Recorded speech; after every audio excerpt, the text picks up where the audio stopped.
Olá, tudo bem? Meu nome é Lucas e hoje eu venho aqui falar a respeito de A Sibila, da Agostina Bessa Luiz. Comprando qualquer produto através dos links abaixo da Amazon, você ajuda o canal sem pagar nada a mais por isso. Desde já eu agradeço a todos que têm ajudado. Quem acompanha o canal aqui sabe que ao longo do ano de 2020 eu li 3 livros da Agostina Bessa Luiz pela primeira vez e inclusive fiz vídeo aqui para o canal.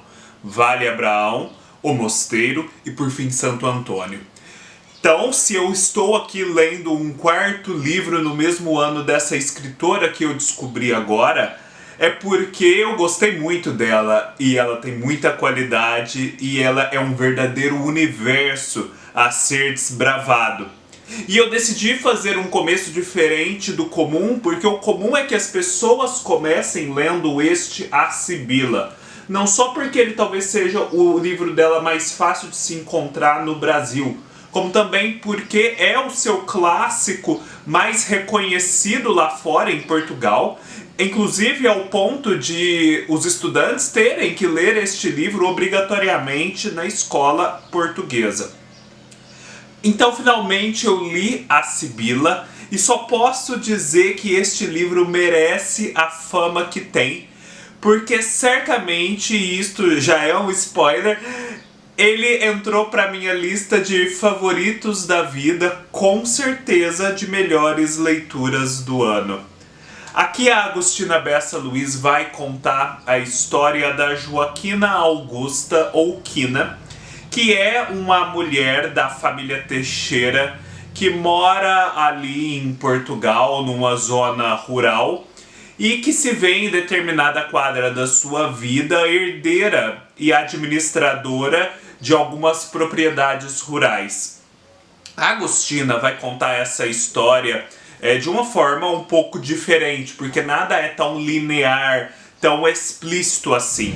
A prosa da Agostina é preponderantemente reflexiva, aforística, repleta de comentários sociais sobre o ser humano, sobre a psicologia dos personagens, e nisso ela tem as suas várias e incansáveis tiradas geniais. Então a gente vai começar a ouvir a história por referência a uma parenta dessa Agostina chamada Germana. A gente já sabe nesse momento que a Quina faleceu e a Germa está ali na casa que ela deixou de herança e que acompanha aquela família há muitas décadas. E quando a Agostina começa a contar essa história, ela não começa também propriamente na história da Joaquina, mas na história que a antecede, na história do seu pai e da sua mãe, Maria da Encarnação, das amantes do seu pai, de como esses dois vieram a se conhecer, das dores que essa mãe passava por conta da infidelidade conjugal, mas ao mesmo tempo da certa graça e veneração que havia nesse marido. Tinha um espírito de aventura. Não é a primeira vez que eu entro em contato com a prosa da Agostina e ela retrata sempre essa certa dicotomia.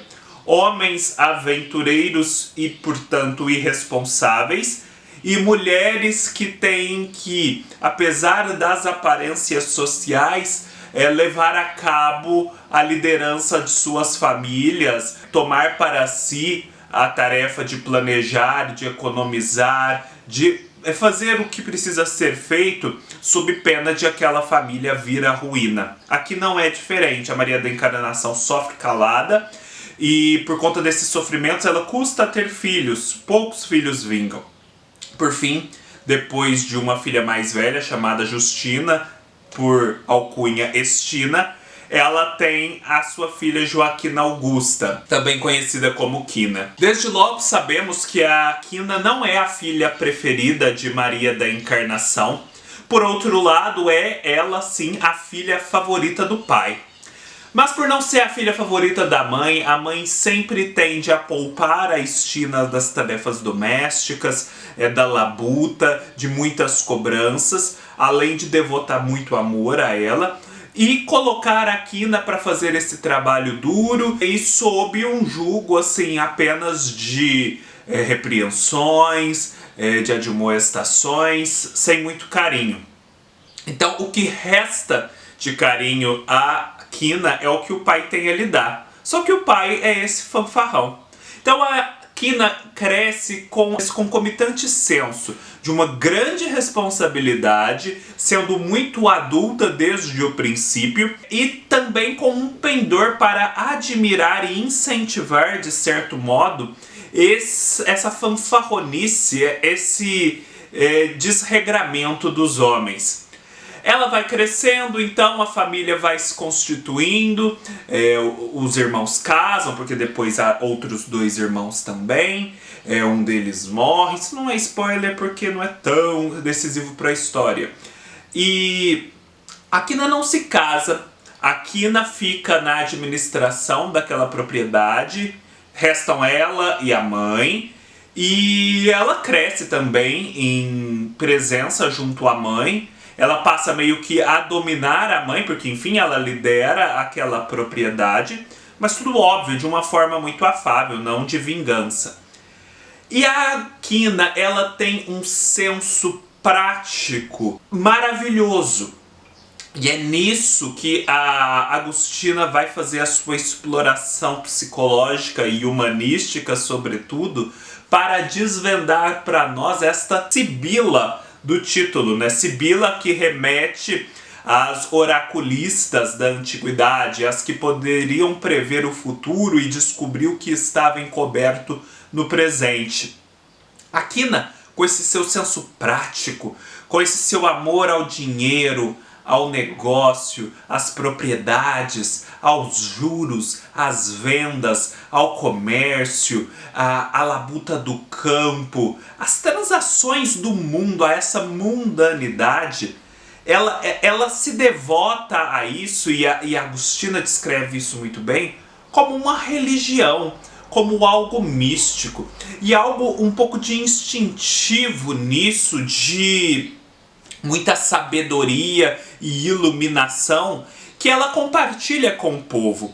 Há em muitos do povo, e haverá alguns personagens aqui, inclusive um que seria um marido para a Kina, mas que ela prefere tomar como parceiro filosófico e de negócios, o Adão, que tem desse senso, esse tino para as coisas do mundo, para as transações dos homens, que é quase algo místico. E nisso, a Kina vai se tornando muito adestrada, muito perspicaz, e ela também começa a dar conselhos, porque ela meio que tem uma capacidade de vislumbrar o que os outros não vislumbram. E as pessoas começam a chamá-la de Sibila, porque ela parece predizer o futuro. Tendo lido o livro Santo Antônio de Agostina Bessa Luís e acompanhado as suas elucubrações sobre o que seria um milagre, que tem um tom meio terrestrializante, nós podemos perceber aqui que, com chamar Kina de Sibila, a Agostina Bessa Luís quer com isso dizer que a Kina tem uma grande perspicácia de enxergar o que existe, o que está à mão. E justamente porque o futuro é um desdobramento dessa potência que está contida no presente, essa capacidade de enxergar o presente com grande argúcia faz com que você também consiga prever em grande medida o futuro. Então, nesse sentido, a Kina é uma sibila. E a vida vai se passando, vamos acompanhando os anos, as desventuras dos irmãos de Kina, dos seus vários parentes, as suas muitas esquisitices, aqueles hábitos, às vezes até grosseiros, cheio de tabus e superstições e manias do povo do campo, até chegar os anos finais da Kina. Acompanhamos até a sua morte. É um livro de vida inteira. E o final dela é muito bonito, porque nos últimos anos, aquela dicotomia que ela sentia e vivia desde sempre entre o pai aventureiro e desprendido e a mãe parcimoniosa, ela se faz sentir novamente, mas pelo pendor para o aventureiro. E nisso nasce nela um amor maternal todo diferente, todo insólito, e que atrai o comentário de toda a gente, principalmente a preocupação dos familiares com o que será feito da herança.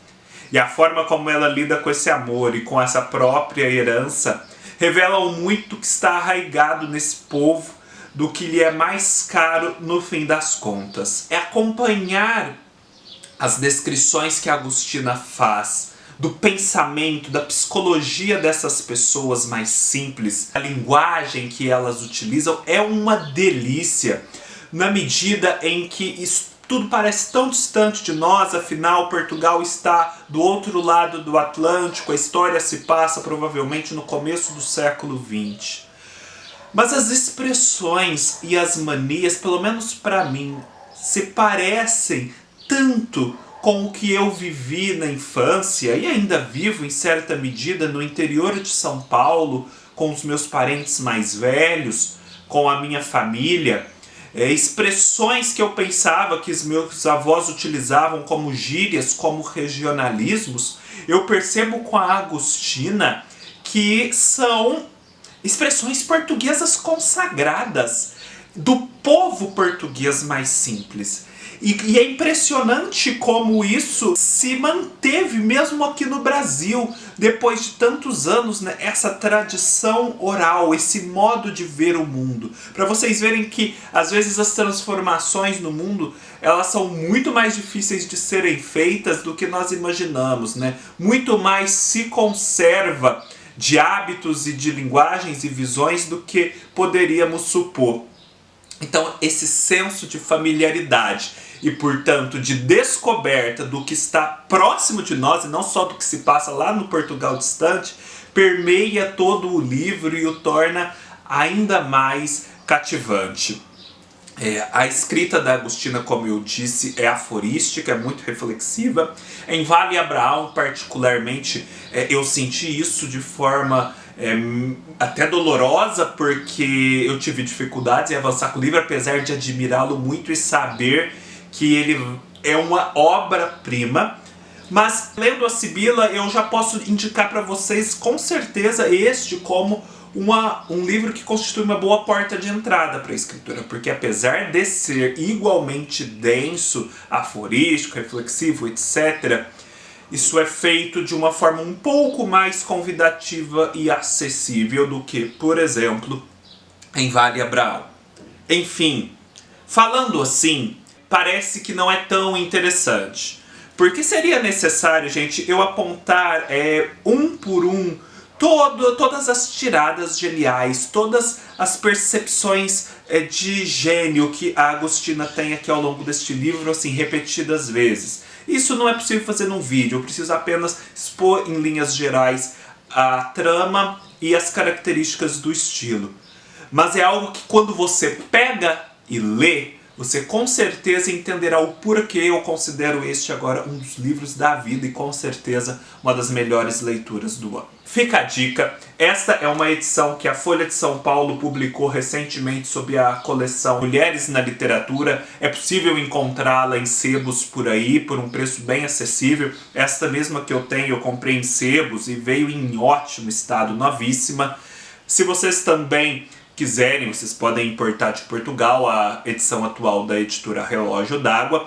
E também, se não me engano, há edições mais antigas de outras editoras publicadas aqui no Brasil que também são encontráveis em sebo. Não deixem de procurar Agostina, este universo que eu tenho a honra de trazer para vocês aqui no canal. Porque é de um universo que se trata e quando você entra nele você não quer mais sair. Se gostaram, deem um like, se inscrevam no canal, me sigam no Scoob, no Instagram e no Facebook. Todos os links estarão aqui embaixo. Leiam-me no meu blog, comprem através dos links da Amazon e ajudem o canal. E nos vemos numa próxima oportunidade. Até mais!